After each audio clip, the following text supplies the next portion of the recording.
Bienvenidos. Vamos a disfrutar en esta oportunidad un tema bastante divertido, muy atractivo, el tema que tiene que ver con los refranes, con los proverbios, con los dichos, con las sentencias, claro. La paremiología. Un tema muy interesante, muy ilustrativo, porque tiene que ver con esas cápsulas que alimentan nuestra cultura, esas pastillitas que nos van a ayudar a saber cómo comportarnos, cómo obrar de manera moral, correcta, objetiva. Sí, las paremias, los refranes, las sentencias. Desde muy pequeños, nosotros, cuando aprendimos a hablar, ¿sí? Cuando adquirimos el lenguaje, comenzamos a cosechar palabras por doquier, de los libros, de las conversaciones con mamá, con papá, con los hermanos, con los profesores. Pero la persona, quizá en casa, que más nos involucró con este tema, las paremias, sí, fue nuestra abuela o nuestro abuelo. Con esas frases que siempre buscaban en nosotros orientarnos por el buen camino. Las paremias, los refranes. Y si para nosotros el conocimiento de estas paremias fue de que éramos unos infantes, unos niños, lo mismo va a ocurrir en la historia de la humanidad. Las paremias, los refranes, realmente son conocimientos bastante antiguos. No se precisa de manera exacta qué año, en dónde, qué lugar se dijo, originó tal paremia. Es un asunto bastante complicado. No hay un libro, no hay una bibliografía seria que plantee de manera bastante estricta las diferencias, por ejemplo, entre adagios, aforismos, sentencias, apotegmas. En esta oportunidad vamos a tratar de brindar un resumen bastante leccionador sobre el tema de paremiología. Profesor, ¿qué es paremiología? Veamos. La paremiología es el estudio de los refranes, proverbios y demás enunciados. Pueden estar ahí los aforismos, los apotegmas, que intentan transmitir algún conocimiento tradicional. Claro, no es el conocimiento pues que quizá logras obtener en un libro de matemática, de física, de química. No, acá es un conocimiento tradicional, basado en la experiencia.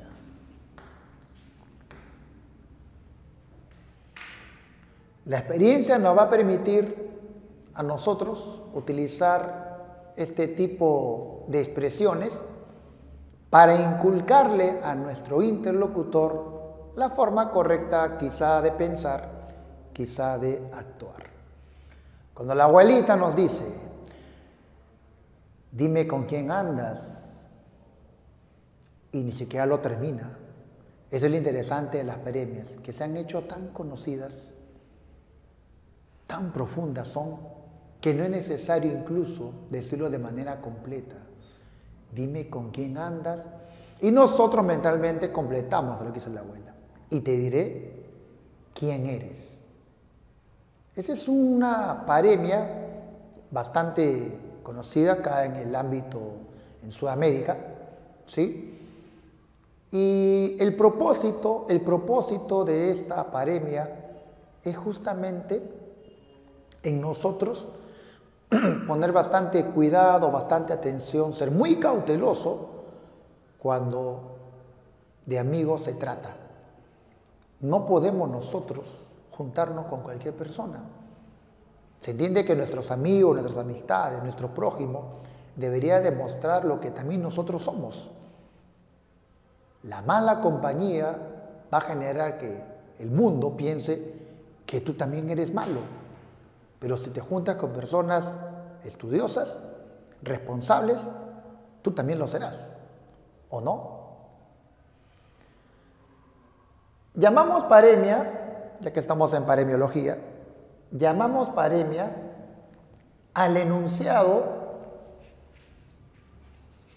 breve, conciso, compacto, sentencioso e ingenioso, que incita a la reflexión.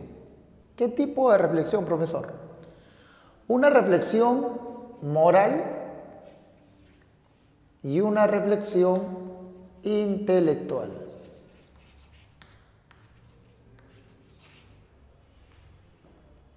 ¿Por qué una reflexión moral? Porque se entiende que las paremias, los refranes, van a apuntar a decirnos cómo debemos actuar. Y en ese cómo debemos actuar, pues vamos a decir, esto es correcto, esto es incorrecto, esto está bien, esto está mal. No debería actuar así, así debería actuar.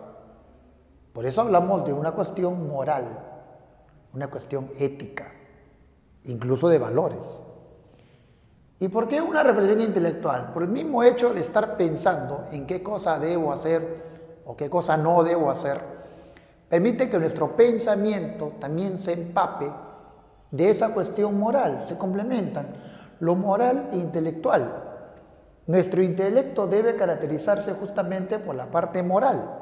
¿De qué vale desarrollar la parte intelectual si no desarrollamos la parte moral? Como en política, por ejemplo. Muy intelectuales, muy leídos. ¿Y dónde está la parte moral? Dicen una cosa, pero hacen otra. Por eso la importancia de las paremias. No solamente las paremias se van a estudiar para saber un proverbio turco, un proverbio árabe, que yo me sé tal proverbio. Profesor, yo he memorizado 100 refranes, conozco los significados, profesor. La cuestión no queda ahí. La cuestión no queda en conocer los refranes, en leer libros sobre paremias. Lo importante es que esas paremias se sellen en nuestras acciones, que como personas, como estudiantes, ustedes como intelectuales, manifiesten en su quehacer esa parte moral. Y justamente esta cuestión moral tiene que ver directamente con las paremias. Son muchos los libros, muchísimos los libros que hablan sobre refranes, pero si nos remontamos en la historia, tenemos que ir más o menos al siglo XV. Claro, en España. Sí, en España, al marqués de Santillana se le había encomendado una recolección de refranes. Y este marqués de Santillana, allá en España, se atrevió a hacerlo. Claro, por una tarea que le encomendaron. Catalogado como el libro más antiguo en Europa que versa sobre las paremias. ¿Sí? Hay varios tipos de paremias. Profesor, entonces voy a pensar que paremia es un término bastante general, bastante amplio. Sí, vamos a trabajar de esa manera, vamos a aplicarlo de esa manera. Paremia, concíbelo como un término bastante genérico, como una especie de hiperónimo. Ahora, dentro de este universo denominado paremias, vamos a observar que hay refranes, que hay proverbios,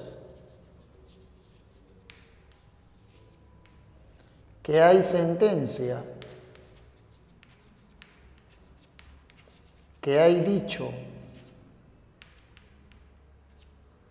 etcétera. Entre los más importantes.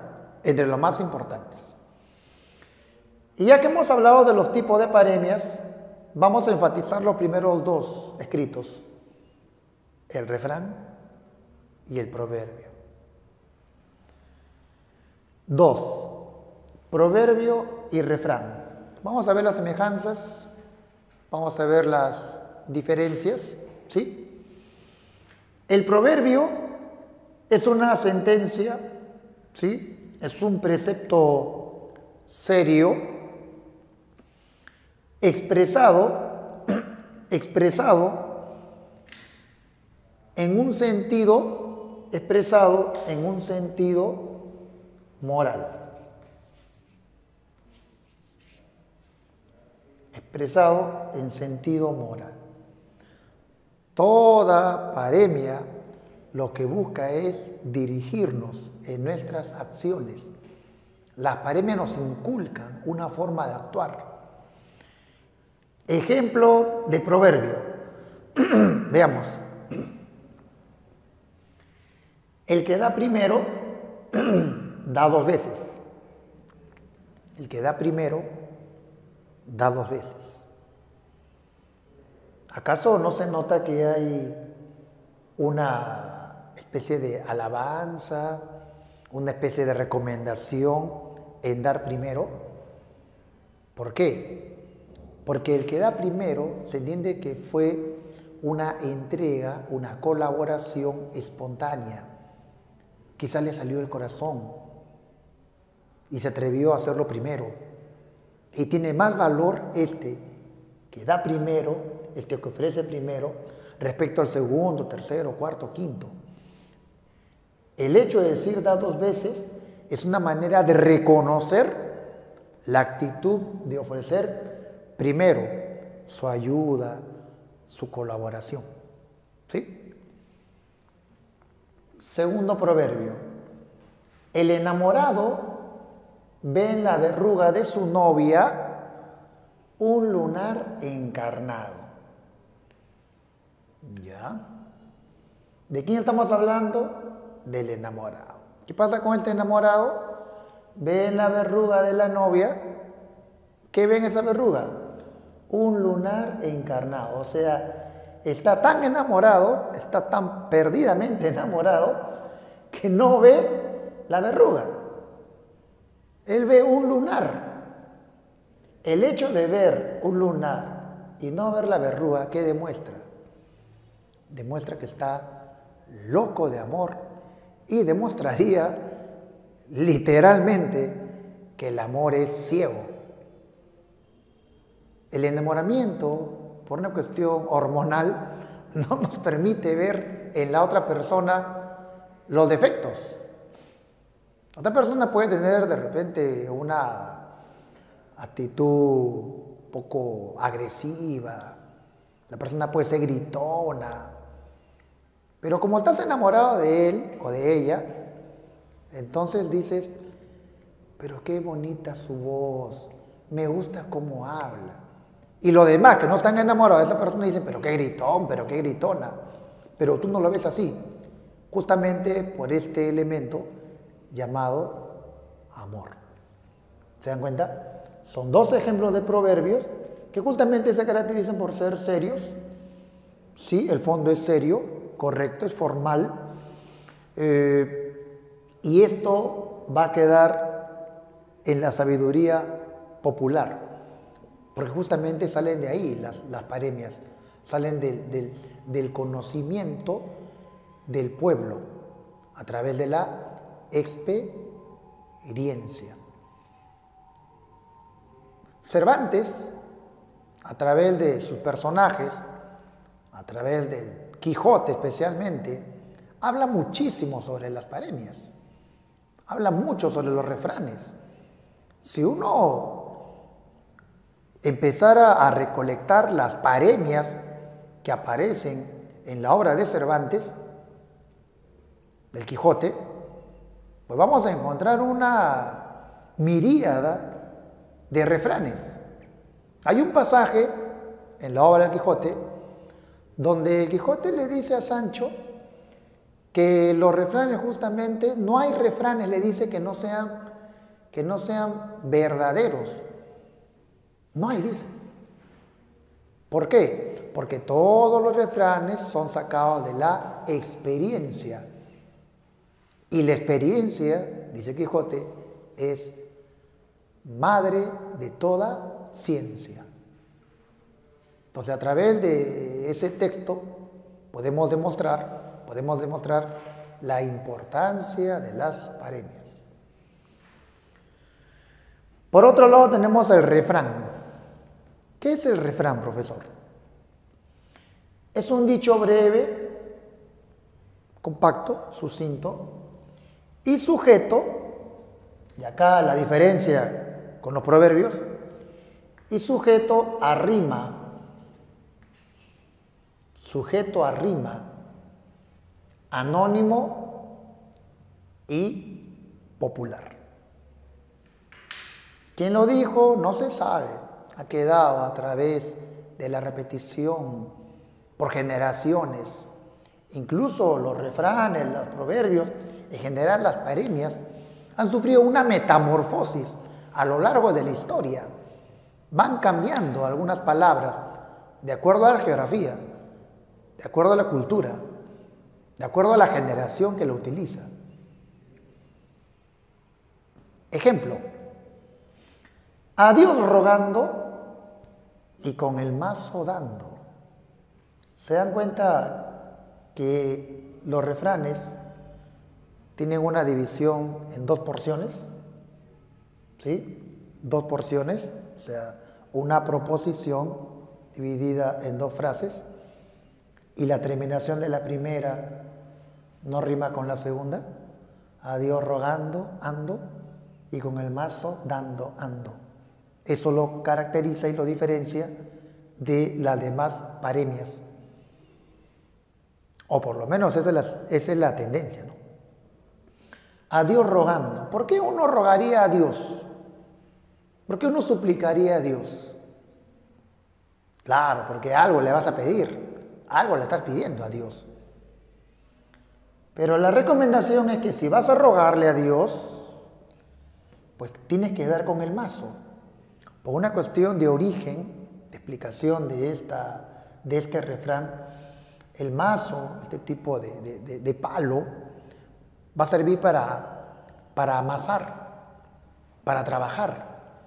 Entonces, si vas a rogar a Dios, trabaja, muévete, haz algo para que eso que ruegas, eso que pides, también se cumpla.